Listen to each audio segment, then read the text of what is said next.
إن الحمد لله نحمده ونستعينه ونستغفره ونعوذ بالله من شرور أنفسنا وسيئات أعمالنا من يهده الله فلا مضل له ومن يضلل فلا هادي له وأشهد أن لا إله إلا الله وحده لا شريك له وأشهد أن محمدا عبده ورسوله أما بعد فإن خير الكلام كلام الله وخير الهدي هدي محمد صلى الله عليه وسلم وشر الأمور محدثاتها وكل محدثة بدعة وكل بدعة ضلالة وكل ضلالة في النار أما بعد. On continue la lecture et la traduction du livre Al-Mulakhas fi Sharh Kitab al-Tawhid, Kitab al-Tawhid qui est un livre de l'imam Muhammad ibn Abdul Wahhab rahimahullah, et l'explication est de Cheikh Salih ibn Fawzan Al-Fawzan hafizahullah ta'ala. On continue toujours dans le chapitre de ce qui est rapporté au sujet des devins et similaires. قال المؤلف وعن عمران بن حسين رضي الله عنه مرفوعا ليس منا من تطير أو تطير له أو تكهن أو تكهن له أو سحر أو سحر له ومن أتى كاهنا فصدقه بما يقول فقد كفر بما أنزل على محمد صلى الله عليه وسلم.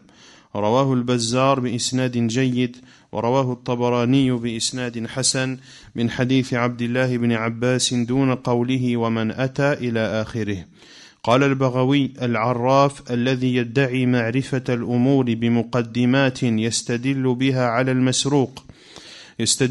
على المسروق ومكان الضالة ونحو ذلك، وقيل هو الكاهن، والكاهن هو الذي يخبر عن المغيبات في المستقبل، وقيل الذي يخبر عما في الضمير. وقال أبو العباس ابن تيمية العراف اسم للكاهن والمنجم والرمال ونحوهم ممن يتكلم في معرفة الأمور بهذه الطرق. L'imam Muhammad ibn Abdul Wahhab rahimahullah dit, et son nom Imran ibn Husayn radiyallahu anhu, il rapporte du prophète sallallahu alayhi wa sallam qu'il a dit: ne fait pas partie de nous celui qui consulte les augures, c'est-à-dire celui qui use de la mauvaise augure, ou celui pour qui on l'a fait. Man tatayyara aw tutayyira lahu, celui qui consulte les augures ou pour qui on les consulte.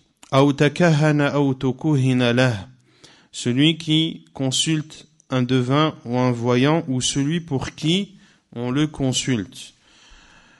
Ou celui qui fait la sorcellerie, ou celui pour le compte duquel on pratique la sorcellerie.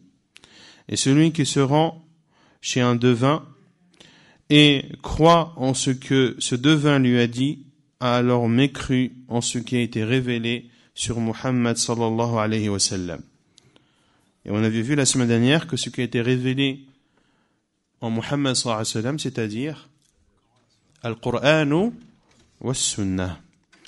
Rawahu al-Bazzar, rapporté par al-Bazzar, d'après une chaîne de transmission bonne, rapporté par l'imam al-Tabarani également, selon une chaîne de transmission jugée bonne, d'après Abdullah ibn Abbas, sauf qu'il n'y a pas dans cette version de l'imam al-Tabarani la parole وَمَنْ أَتَى كَاهِنًا, et celui qui se rend chez un devin jusqu'à la fin du hadith. L'imam al-Baghawi rahimahullah a dit: Al-Arraf, le voyant, c'est celui qui prétend connaître les choses par des signes dont il cède pour soi-disant connaître l'endroit d'une chose qui a été volée ou l'endroit d'une chose qui a été perdue ou autre. Il était dit que Al-Arraf est un synonyme de Al-Kahin, que le voyant est synonyme de devin.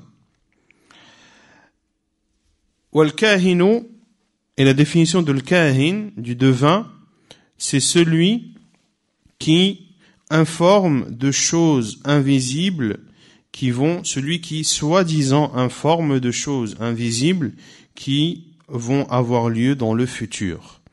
Et il a été dit également que le devin est celui qui informe de ce qu'il y a dans les esprits des gens. Et l'imam Abu al-Abbas ibn Taymiyyah rahimahullah a dit Al-Arraf, le voyant, c'est un nom qui signifie le devin, Al-Kahin, Al-Munajjim, l'astrologue, Ar-Rammal.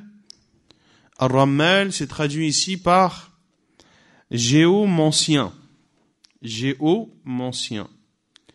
Et géomancien, c'est un devin qui utilise le sable, d'autres utilisent des cailloux ou de la terre pour soi-disant prédire l'avenir. Donc l'imam Cheikh al-Islam Ibn Taymiyyah a dit Al-Arraf, le voyant, c'est un nom qui donc inclut le devin, l'astrologue, le géomancien et autres, de ceux qui parlent dans ces choses, c'est-à-dire dans les choses en rapport avec l'invisible et l'avenir, en utilisant ces différentes méthodes. قال الشيخ الفوزان حفظه الله ليس منا أي لا يفعل هذا من هو من أشياعنا العاملين باتباعنا المقتفين لشرعنا من تطير فعل الطيرة أو تطير له أو تطير له أمر من يتطير له ومثله بقية الألفاظ. Cheikh al-Fawzan, hafidhahullah, dit Laysa minna, dans la parole du prophète sallallahu alayhi wa sallam, ne fait pas partie de nous. C'est-à-dire, ne pratique pas ce genre de choses, celui qui fait partie de notre communauté, ceux qui nous suivent et ceux qui pratiquent notre législation. Man tatayyara, c'est-à-dire celui qui use de la mauvaise augure. Et on verra par la suite ce qu'est la mauvaise augure. Aw tutuyira lah, c'est-à-dire une personne qui demande à ce que l'on pratique la mauvaise augure. Et c'est la même chose pour le reste des termes ou des actes cités dans le hadith. Donc dans le hadith, il y a at-tiyara, la mauvaise augure, il y a également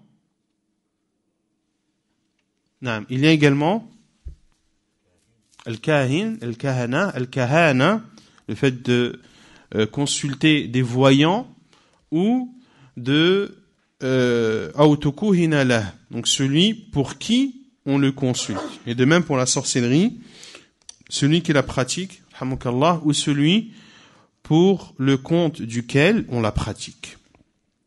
ثم قال المعنى الإجمالي للحديث يقول صلى الله عليه وسلم لا يكون من أتباعنا المتبعين لشرعنا من فعل الطيرة أو الكهانة أو السحر أو فعدت له هذه الأشياء لأن فيها ادعاء لعلم الغيب الذي اختص الله به وفيها إفساد للعقائد والعقول ومن صدق من يفعل شيئا من هذه الأمور فقد كفر بالوحي الإلهي الذي جاء لإبطال هذه الجاهليات ووقاية العقول منها ويلحق بذلك ما يفعله بعض الناس من قراءة ما يسمى بالكف أو ربط سعادة الإنسان وشقائه وحظه بالبروج ونحو ذلك وقد بين كل من الإمامين البغوي وابن تيمية معنى العراف والكاهن والمنجم والرمال بما حاصله أن كل من يدعي علم شيء من المغيبات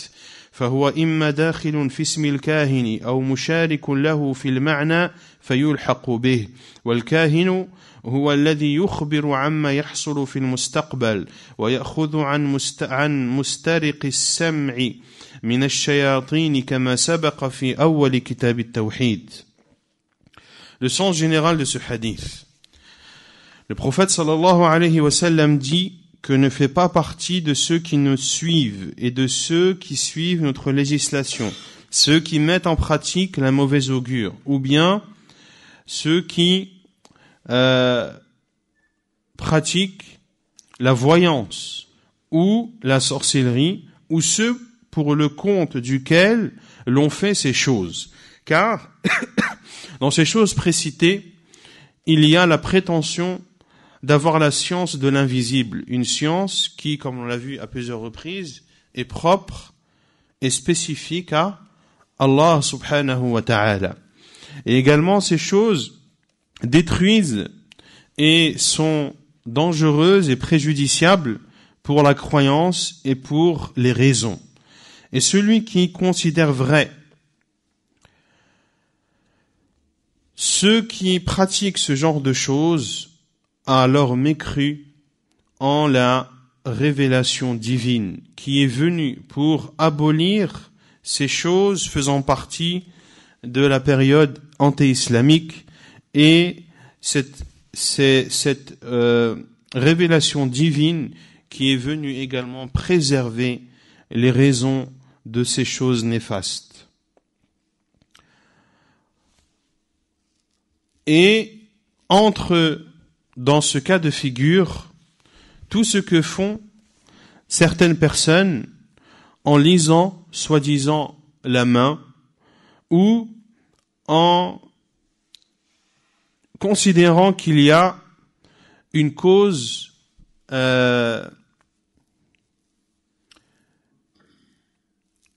ou ceux qui considèrent qu'il y a un lien entre le fait que la personne soit joyeuse, qu'elle soit malheureuse, ou qu'elle soit riche ou pauvre, que ceci a un lien avec les étoiles ou autres. Donc, sont affiliés à ces choses interdites ceux également qui lisent ou qui lisent soi-disant dans les mains en regardant les traits de la main, ou ceux qui considèrent qu'il y a une relation entre le bonheur, le malheur et la richesse et la pauvreté d'une personne, que ceci est lié également aux étoiles. Puis, Cheikh al-Fawzan, hafidhahullah, dit, et les deux imams, l'imam al-Baghawi et l'imam Ibn Taymiyyah, ont expliqué le sens du voyant et du devin, ainsi que l'astrologue et le géomancien, en disant, pour résumer, que toute personne qui prétend la science ou connaître une science ou une chose en rapport avec l'invisible entre dans le nom al-Kahin, le devin, ou est associé à ce nom, et dans ce cas il y est attaché. Et al-Kahin, le devin, est celui qui informe de ce qui va se passer dans l'avenir et prend des informations de ceux qui volent quelques informations du ciel parmi les diables. Et on a vu, comme Cheikh Al-Fawzan dit, comme cela a été vu dans le début de Kitab al-Tawhid. On avait vu que des diables écoutent les paroles des cieux et descendent sur terre afin d'en informer les sorciers, les devins et autres avec qui ils travaillent. Et on a vu que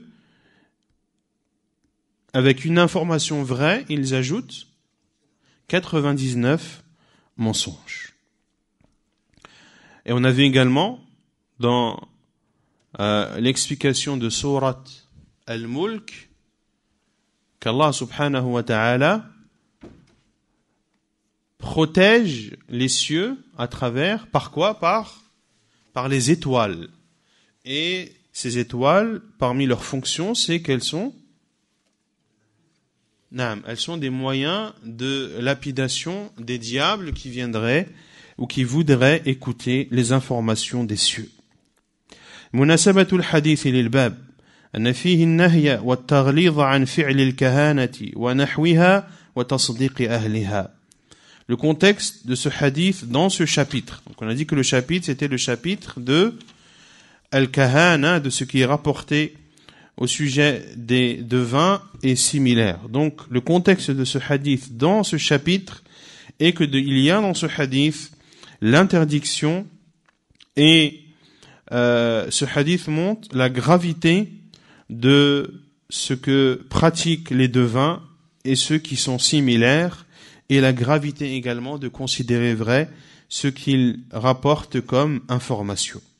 ما يستفاد من الحديث أولا تحريم ادعاء علم الغيب لأنه ينافي التوحيد.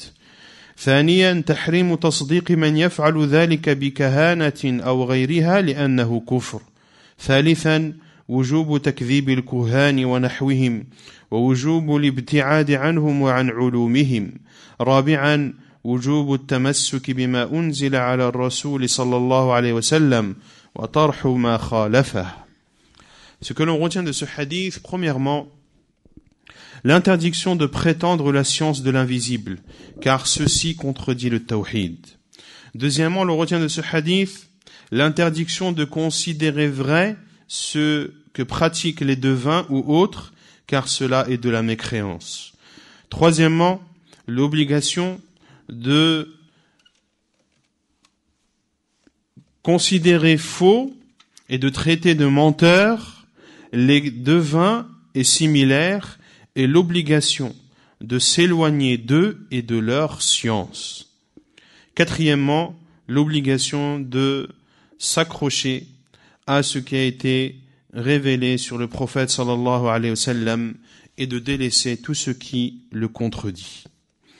ثم قال المؤلف رحمه الله وقال ابن عباس في قوم يكتبون أبا جاد وينظرون في النجوم ما أرى من فعل ذلك له عند الله من خلاق. L'imam Muhammad ibn Abd al-Wahhab rahimahullah dit, et Ibn Abbas radiyallahu anhu a dit au sujet d'un peuple qui écrivent Abajad, et l'on verra ce que signifie Abajad, et regarde les étoiles.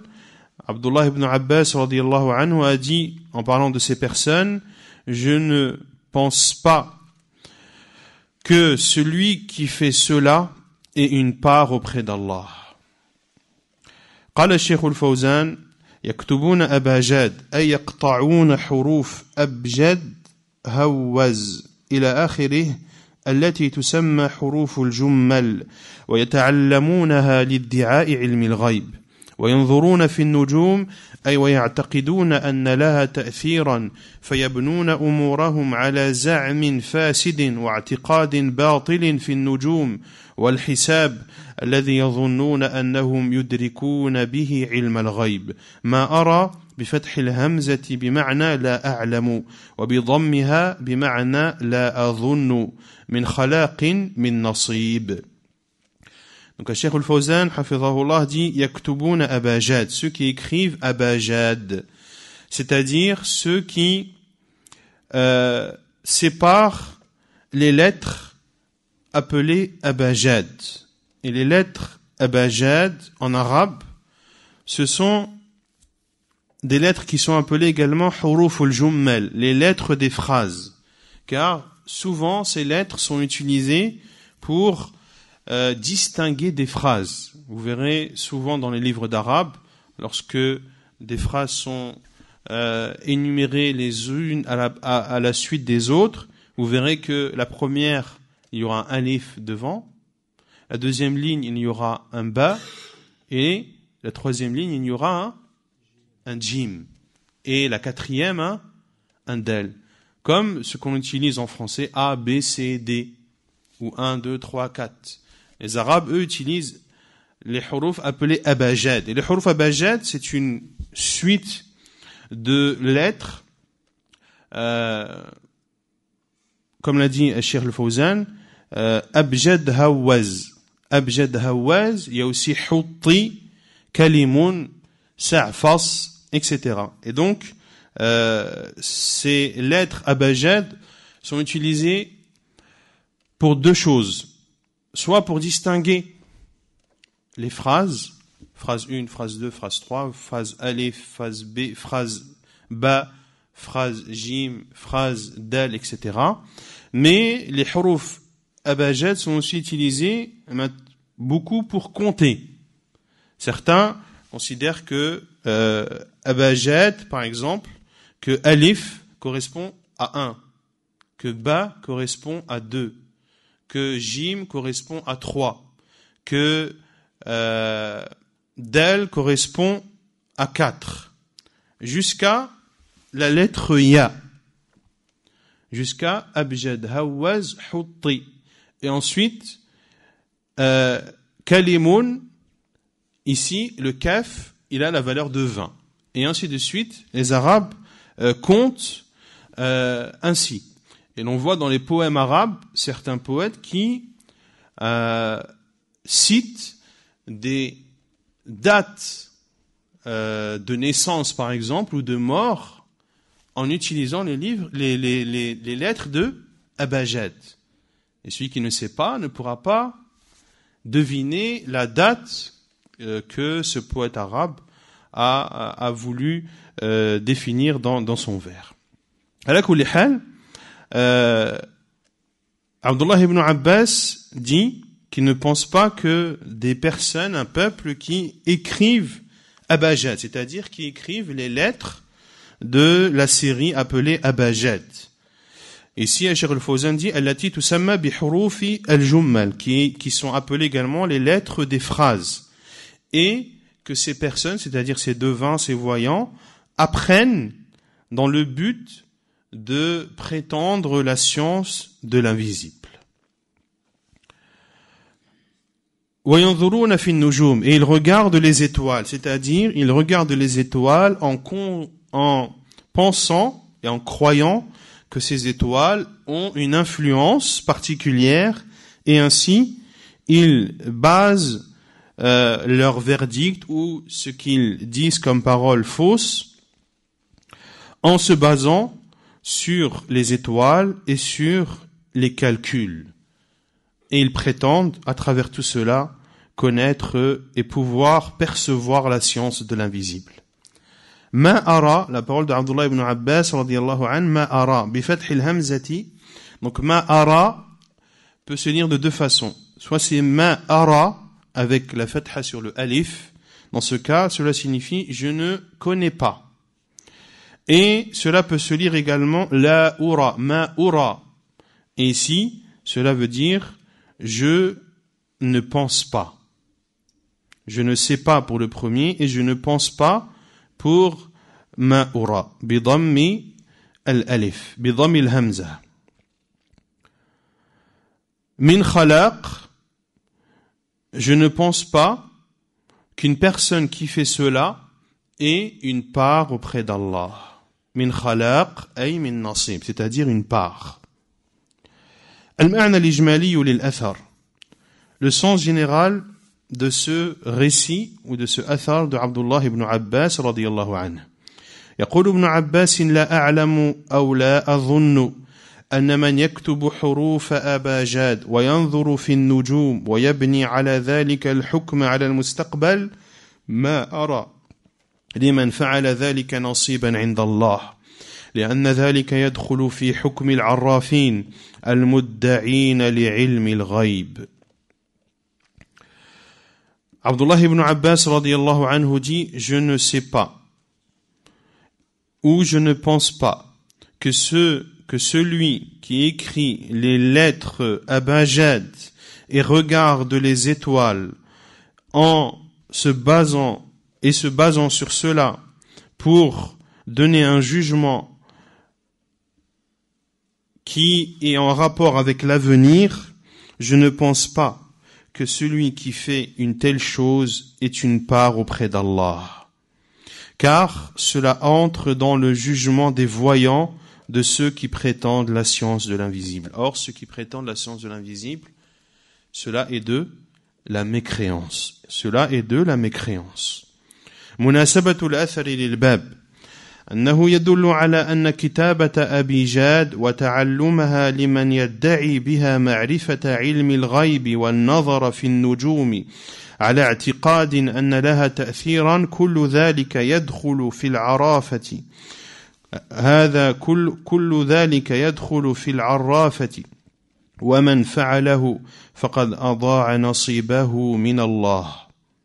Le contexte de ce athar dans ce chapitre, il prouve que l'écriture des lettres abajad et le fait de les apprendre dans le but de prétendre la science de l'invisible, également de regarder les étoiles en pensant qu'elles ont un impact, tout ceci entre dans la voyance et celui qui le pratique a perdu toute part qui proviendrait d'Allah Azza wa Jal.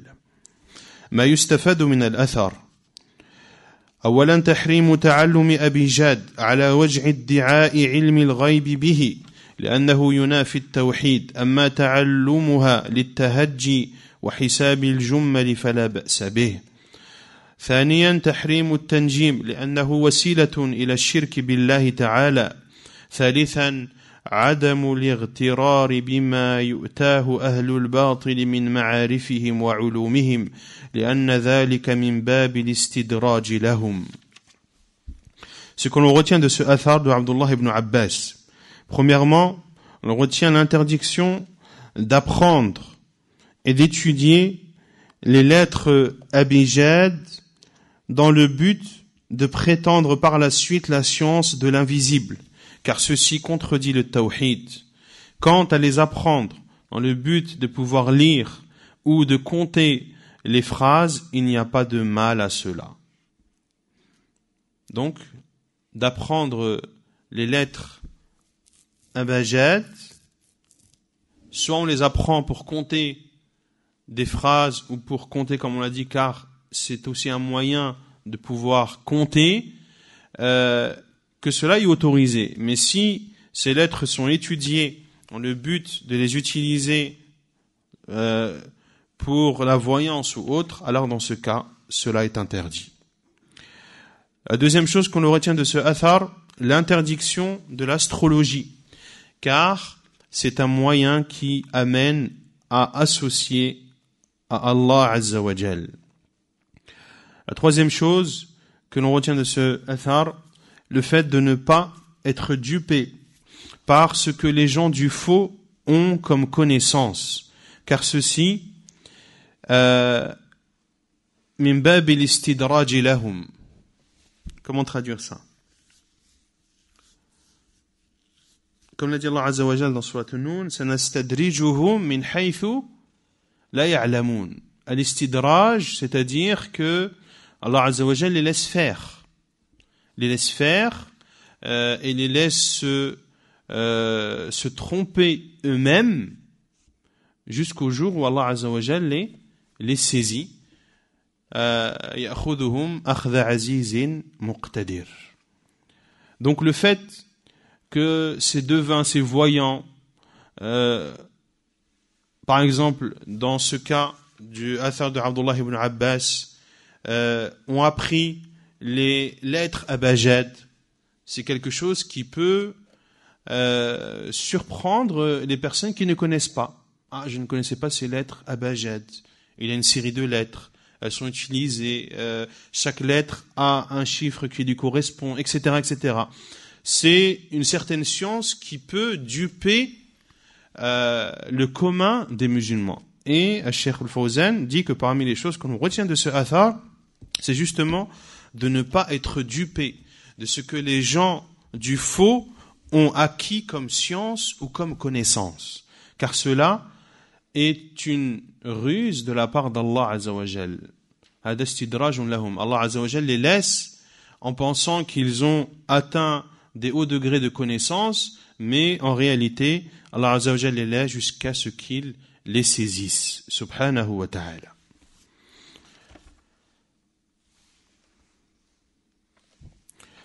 ثم قال المؤلف رحمه الله باب ما جاء في النشرة. Puis l'imam Muhammad ibn Abdul Wahhab rahimahullah entame le chapitre de ce qui est rapporté dans le désenvoûtement, al-nushra. عن جابر أن النبي صلى الله عليه وسلم سئل عن النشرة فقال هي من عمل الشيطان. رواه أحمد بسند جيد وأبو داود وقال سئل أحمد عنها فقال ابن مسعود يكره هذا كله. Selon Jabir radiyallahu anhu, le prophète sallallahu alayhi wa sallam a été questionné sur un nushrah. Il a dit, elle fait partie des actes du diable.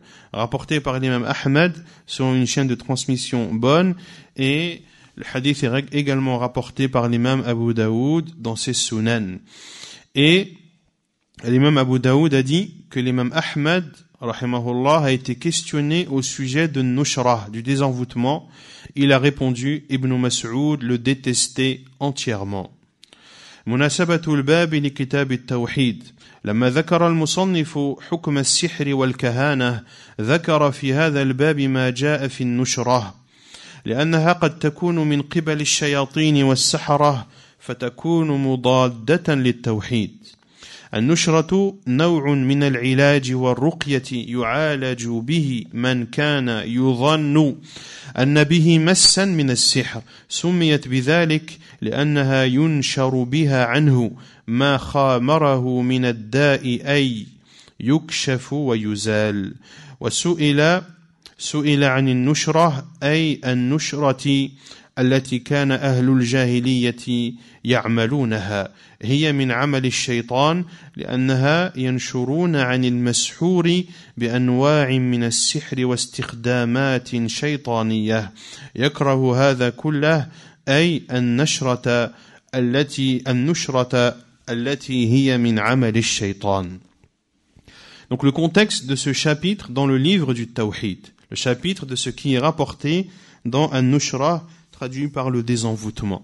Lorsque l'auteur, rahimahullah, a cité le jugement de la sorcellerie et le jugement concernant les devins, il a cité dans ce chapitre ce qui est rapporté dans An-Nushrah, le désenvoûtement. Car ce désenvoûtement peut être en rapport avec les diables et les sorciers, et il devient alors contraire au Tawhid.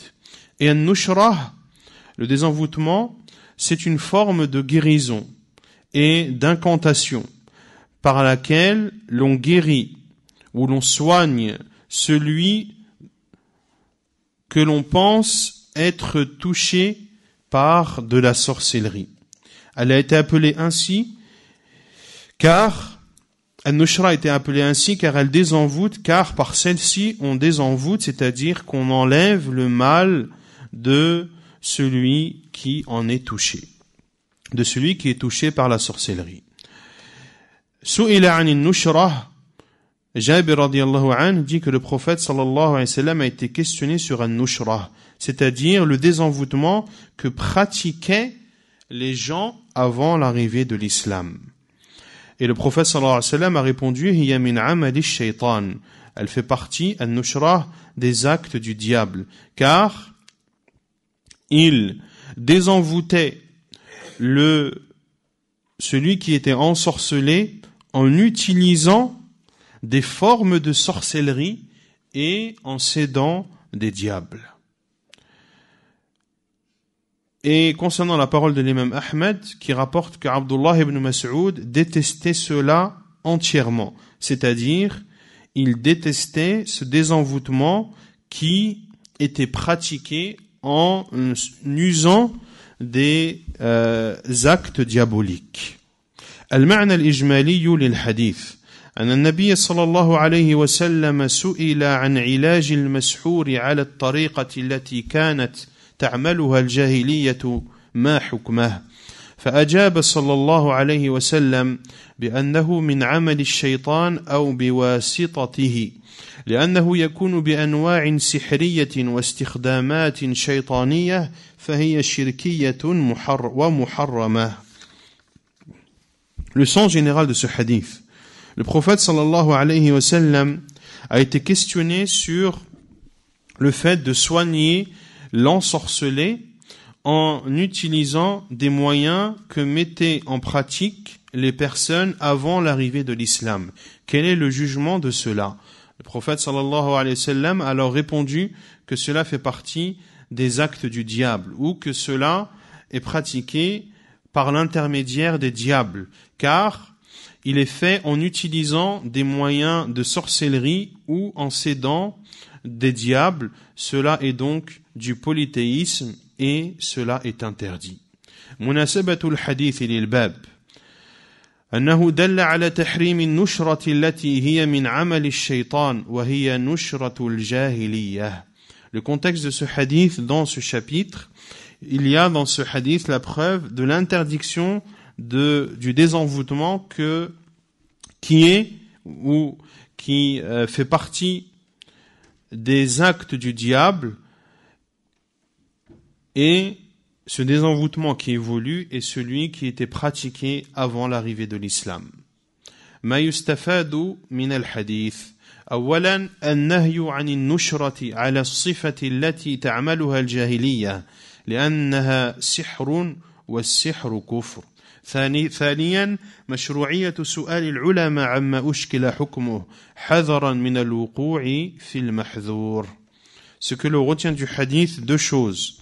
La première, l'interdiction du désenvoûtement qui est pratiqué de la même façon que ce qui était fait dans la période anté-islamique, car ils utilisaient la sorcellerie, et la sorcellerie est de la mécréance.